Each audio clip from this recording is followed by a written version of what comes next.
Well, good evening, ladies and gentlemen. I am the Sarcastic Barman, and welcome to my channel.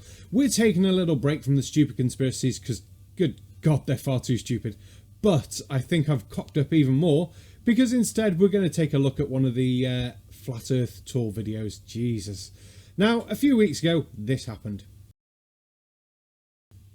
Yeah, me and AB Science went down to Cardiff and happened to bump into the Flat Earth Tour. That was fun. We were sitting having a nice pint and yeah, there they were. So I thought, let's take a proper look at some of the videos that they've done, and I decided we'd pick on Dublin. I don't know why, I like Dublin, so we thought we'd pick on that. And yeah, let's see how much they cocked up, shall we? If anyone gives you crap like why is our atmosphere here, right? And they'll say gravity.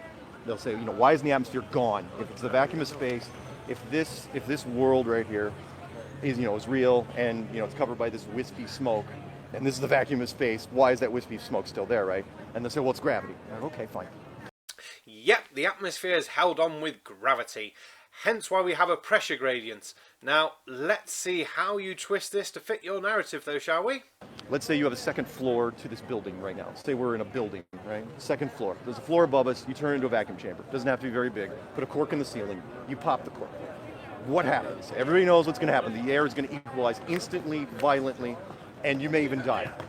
And they say, so what? And I say, so why didn't gravity hold all the air down? Now, let's be fair. Gravity was holding the air down. The fact that the air went up doesn't disprove the gravity was there, and in fact could be used to prove the gravity was there, because the air above is being pulled down, which is then forcing the other air up into the vacuum chamber. So I know what you're trying to get at, but then you still ignore the fact there is a pressure gradient. If we were in a dome with no gravity, shouldn't the air be evenly distributed all through the dome? Should we not have a pressure gradient? So yeah, let's move on to what else we can find you all talking bollocks about, shall we? And yeah, I bought into it straight away. Like, I thought, yeah, it makes a lot of sense. I was watching Eric Dubé. But for me, what sells it is water. Yes. Just water always finds its level. But I get that. I get it. It tells a lot for a lot of people. Yeah. Like there's a bridge in China, isn't it? It's like 100 miles long. Yes. And I think there's only a deviation in curvature, or there's only 2 inches difference from one end to the other or something. But if we were on a ball, it would have to be so many 100 feet or something. So. Now, I'm gonna guess when you're talking about the bridge in China, you're talking about this rubbish.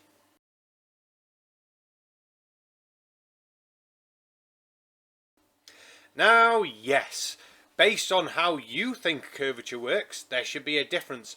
But let's be fair, you're measuring the height differences at either end based on its height above sea level. Now, the sea curves, and if you don't think it does, also check out this bridge. Now, this is the Verrazano's Narrows Bridge in New York City. Now, if you measure from the water against the uprights, they are perfectly level, perfectly straight going up. They are perfectly distanced from one to the other at the base. Now, you go to the top, that distance isn't the same as at the bottom. In fact, it's 2 inches more at the top than it is the bottom. Now, I'm sure most of your wives would love an extra 2 inches, but unfortunately you can't go higher up to get them. And then I began to see it in the scriptures. I go, what? I know it's scriptures that I read so many times. Yes. Like when it talks about the firmament, That's it. and even in Genesis it says God made 2 great lights, a lesser light to rule the night and a greater light to rule the day, the sun and the moon. So it says that the moon is a light, whereas we're taught that it's a reflection of the sunlight. Now, I have to ask the question, if the moon's a light, why has it got shadows on it? What, you don't think there's shadows on the moon? Oh my word!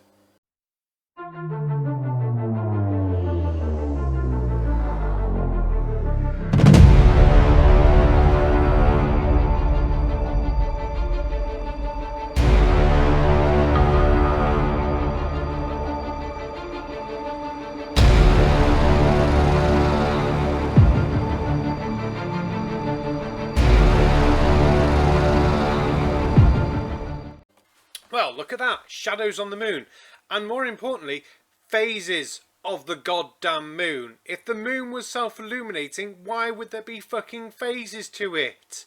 Oh, Jesus Christ. It's like people say things and don't even think before it comes out their brain. That's the sort of thing you should do when you're drunk. It sounds nonsense. Like last night, I don't know if you've seen the moon last night. Yeah, it was beautiful last night. It was beautiful last yeah. night. And that was obvious a light. That was no reflection. Absolutely. Obvious. Yeah. I mean, sometimes, okay, it could be a reflection, Yeah. but, because sometimes it does look like a stone, doesn't it? But if it was a reflecting a light, like if you were shining a light onto a ball, there's kind of there's a heat spot, isn't there? Well, that's right. And basically, that should kind of go back to itself, shouldn't it, really, if it's a ball? Yeah. I think so. Yeah. So we wouldn't really see that. We would just see this heat spot. Exactly. Exactly. It shouldn't come back to us. How about no? Just no. I know what crap you're trying to spill here, and let's be fair, it's fucking crap, and it's this fucking crap.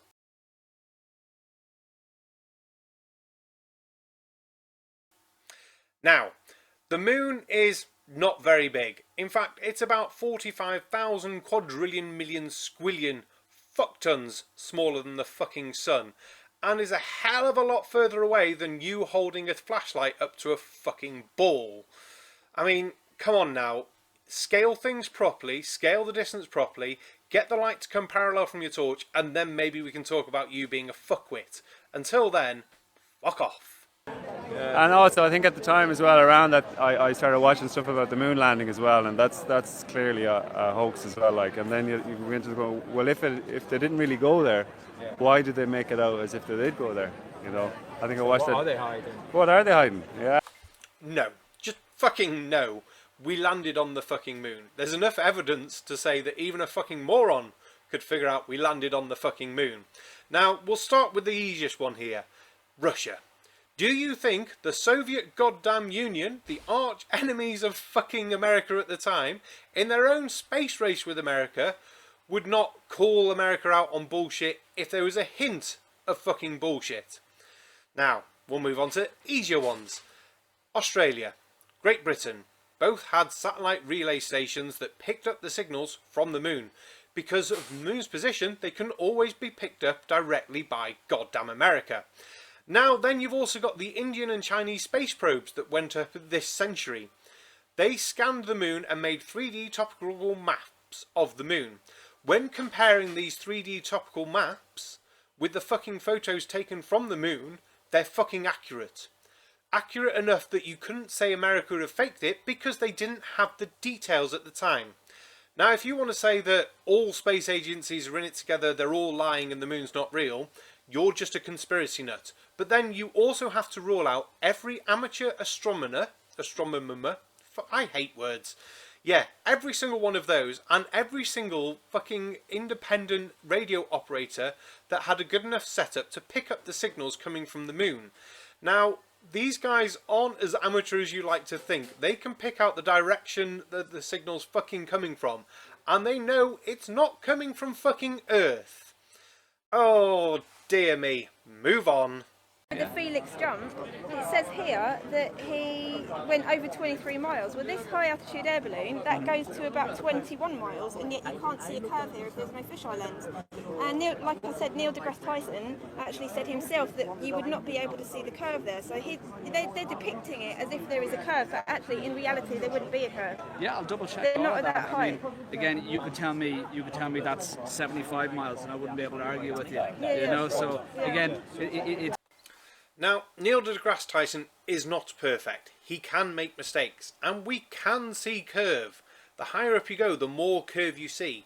The main reason you don't tend to see much curve from a plane is because your windows are so goddamn small. You could take a giant fucking picture of curve. If you scale it down enough, you're not going to see it. Now, here's a balloon photo. Here's another balloon photo. You know what those two balloon photos have in common? Curve. Now, you're going to turn around and say, oh, but it's a fisheye lens. Okay, I then present you with Exhibit C. Well, would you look at that? It's goddamn Concorde. And do you know what's great about Concorde? It's a straight fucking plane. But look at that background. That's not fucking straight, is it? No, that'll be the curved goddamn horizon. And don't turn around and say the camera's curving the background and not the foreground, because let's be fair, that's a fucking stupid response. Now then, there's 3 pictures of curve for you. What was that? Felix Baumgartner, lens correction, fisheye, no curve. Fuck you. Now, Felix Baumgartner, most of the pictures you see from the Baumgartner fucking jump are from the test bloody bits. For Christ's sake, it doesn't take 30 seconds of Googling to find the full bits and find that doesn't match up with the photos you're using. No, because there was different cameras used, and you don't like the other cameras. Do you know why? Because of this.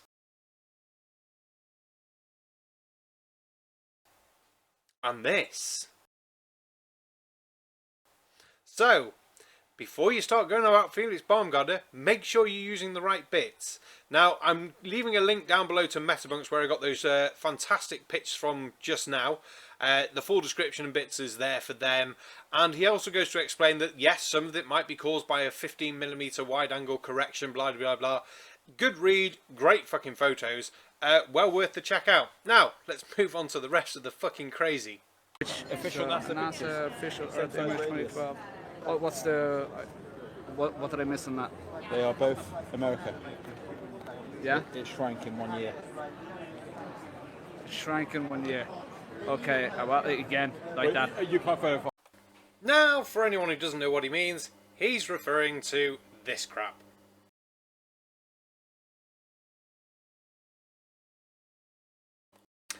So, yeah, from that photo, it looks like they've changed sizes.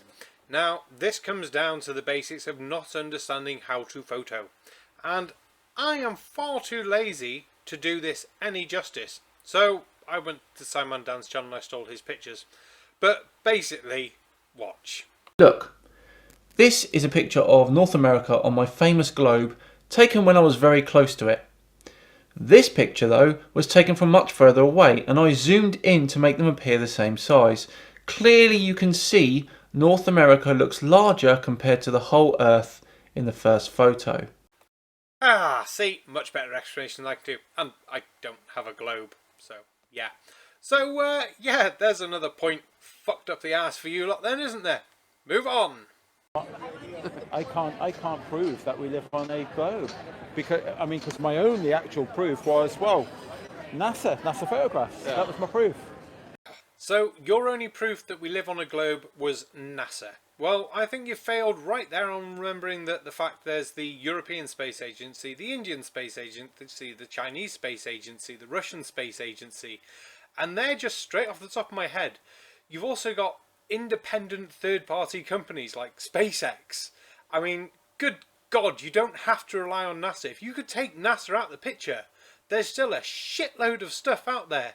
Himawari 8 is a great example of photos from space, taken what, every 30 minutes or something like that, that basically render half of the goddamn Earth with such accuracy and quality that you couldn't do it with the biggest supercomputers we have now.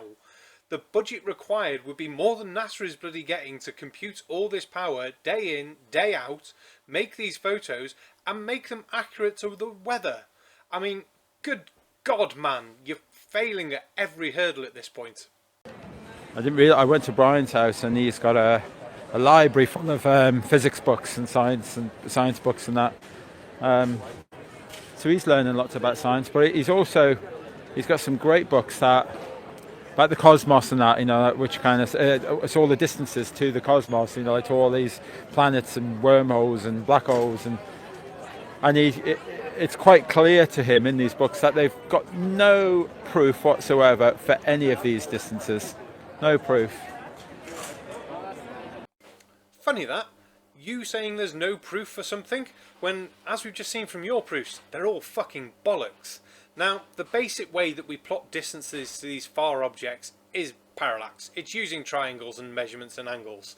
Now, the only difference is we take one reading in January, one reading in August. They're the two corners of our basic triangle. Now, the movement of the star that's really far away is about the same distance of a football moving 40 miles away. That's the fucking distance we're plotting here. Now, we use computers and telescopes to do this, but luckily in 2013 we launched Gaia. Well, European Space Agency launched Gaia. Now, it's a satellite that plots these distances to far stars, and it does the same sort of basic principle. It's trigonometry and parallax. It's doable, repeatable, and if you had the equipment, you could do this shit yourself. You do realise this. But now, we have the most important thing. We know that these stars slightly move, and they move every year, which, let's be fair, that's another nail in the flat earth fucking coffin. And Jesus Christ, I don't know how far I am through this video, but my brain is falling out my goddamn ears. So we might come back to this. We probably won't, but we might. And yeah, that will do us for tonight. Don't forget to like, share, comment and subscribe all down below. I'm the Sarcastic Barman. Thank you very much. Good night.